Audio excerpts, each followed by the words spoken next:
देहात हो लेकिन बात कर यहाँ तो लड़का निकाल रहा तुम घियो है कि ना ताहर का नाम बारे करे जा आप बोल दीजिए। अरे हमरा मालूम रही तो अभी का सवाल क्या है बताओ हमरा कैसे पता होई का नाम बा नैना। इनका के नाम बना ना बच कर यहाँ तो लड़का ले हसन बना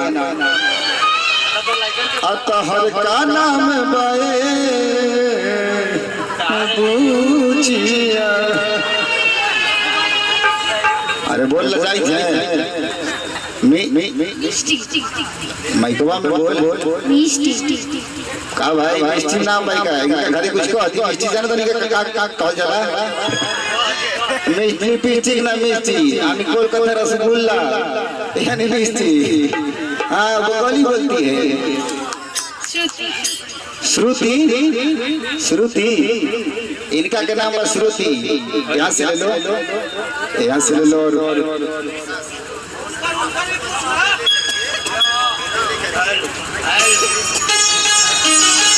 भाई हो जाओ ना हो जाओ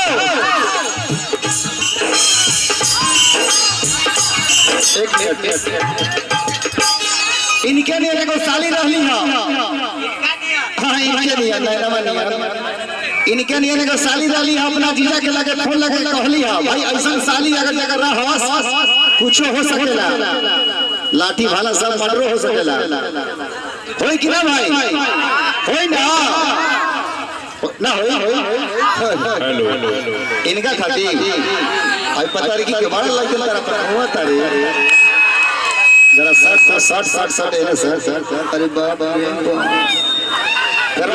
दूर से बीच में नंगा तार है कृपया दूरी बनाए रखें। तार काहे करे जा फटता हमारे सब मारवा हम सटी चाहे हो नंगा तार अच्छा हम ले लेना इनका फटता करे जा तारा भावा ना लगी। अरे हम अभी कुमार वाली भावता कैसे लगी हम भाई देखियो इनके लिए देखो साली वाली अपना जीजा के लगे फोन लगा कह दिया कि देखी जीजा हेलो जीजा जी नमस्ते का कहली हां नमस्ते को हम कुछ नहीं समझते क्योंकि खाते हैं अपने पीते हैं अपने रहते हैं मठ पड़रिया ऐसा बात है सालिया कहली है कि जीजा नमस्ते जीजा जी कहले का कहले हो जीजा जी कहले कि जीजा खुश रह मस्त रह जवानी में लइकन से व्यस्त रह कहलिए कि देखिए हमरा के एयरटेल के देनी एमटीएस की देनी किन के सेम पे स्पेस के देनी लेकिन अबरी बारी बजन सील को सील हमरा के किन के देवे कोई कैसे कि खासा खास बाती है क्या हुआ हां मतलब जब जियो ना आइल रहे तब कौना सिम आइल रहे कहलिए सलिया भाव लगा भैया कह दी ना भाई कहली हां अरे कि मीठा मीठा लागे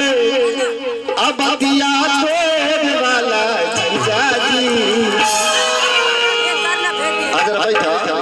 बैठा बैठा हर की मीठा मीठा लागे अब पिया तोड़ वाला जीजा जी कि जीजा जी अरे जीजा जी हो देख देख हमरा के देख कैसे मत हंस हम ओरिजिनल अही बानी ओरिजिनल आही एक बेरी पे नहीं आई वो 3 हाली तू हो ओए अही हम का हो हमनी देहात की बानी एक बेरी पे नहीं आई वो 3 हाली तू ले अच्छा तेरा होई निकालिए ले वाले अरे कि मीठा मीठा लागे एगो बोर्डर संभार तारे बॉडी जोड़ी तारे भाव कहत कि हमरा और घोरी हो ओइसा जो खेला इनके पर हो यहां हो जा जो उन्हीं तरह ताके के बा अभी ये जगह है और साउंड वाला किसी को लेके भागा है कि उससे दूरी बनाए रखें कहलिया अरे कि मीठा मीठा लागे अब पिया तोड़ वाला जीजा जी तकिन के दे दासी सिम लेबू ना लेबू मन नहीं खे तो हाउ लेबू देखा हाउ कहानी मतलब दूसरा चीज हमको कहानी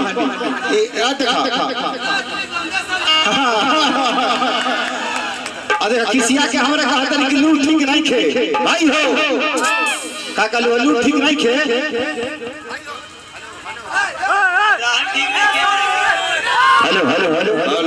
आप डाउन मत करा, लेकिन के मिजाजो गड़बड़ा है। ए अजीत भैया शिबू भैया, शिबू भाई जनरेटर थोड़ा सा, हाँ जनरेटर थोड़ा सा काम मालिक बोल लगी हमारा नूर ठीक नहीं कि इनकार। अच्छा ताली हाँ। अरे कि मीठा मीठा लागे अब दिया वाला जीजा जी अकिन के दे दसी ततेली नोद वाला जीजा जी आजा अकिन के दे दसी ततेली नोद वाला जीजा जी अकिन के दे दसी ततेली नोद वाला जीजा जी मीठा मीठा लागे पतिया नोद वाला जीजा जी मीठा मीठा लागे पतिया नोद वाला जीजा जी इनके देगा से आय हाय इनके देगा से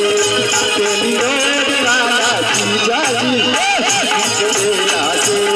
तेली रोड वाला जीजा जी इनके देगा से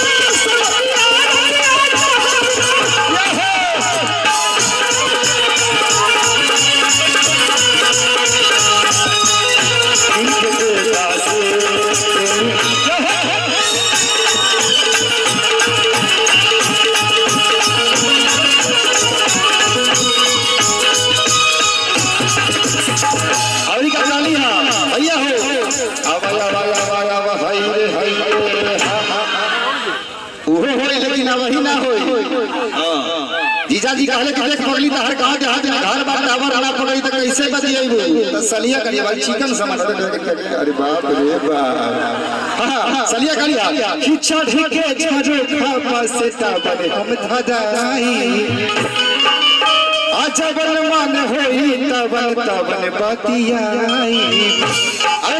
खिचा ढके छजो खापा से ताबन हम धदाई जबल मन होई तबन बतियाई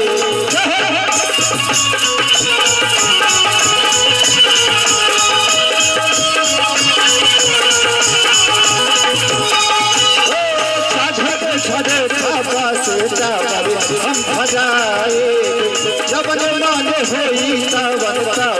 बतियाई तनियम हटाता बात करे के भोग वाला जीजा जी पहले एयरटेल में लोग लाइट डलवा के भोरहरिया में दिया रे कार्ड डालने कैसन बाडू हन भैया अब वही तो जियो बाप के खानियो में तो खाने तेल का मतलब अरे की नियम हटाता बात करे के भोग वाला जीजा जी अकिन के दे दा 10-20 रुपया दाना इनका किने खाती खाते नहीं खाता पैसा किन के दे दा से तेली रोड वाला जीजा जी तेली रोड वाला जीजा जी क्या बात है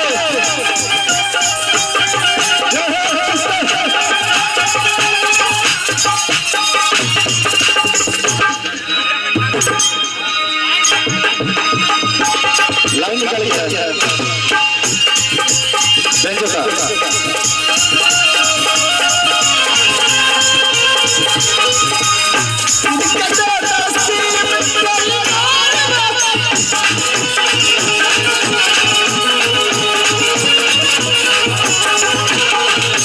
आखिर लाइन में चलिए कैसे काके देखनी हनी उपायो ए यार से जी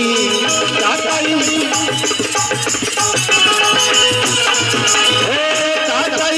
को गोटा भइल फेर जी